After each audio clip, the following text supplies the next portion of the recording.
What's your What's your independence toy? I got one of this. The guy said it just came in. Neon Viper. Anybody ever use it? Viper? I saw a guy spend almost $600.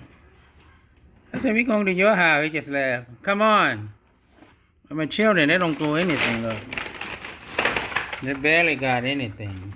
That scares me. They said they're scared. Scared of what? It's your life for. Viper. Oh no, that's a dragon.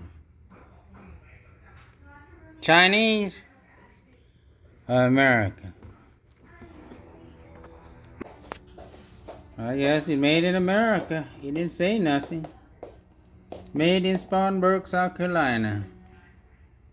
Y'all have fun Independence Day.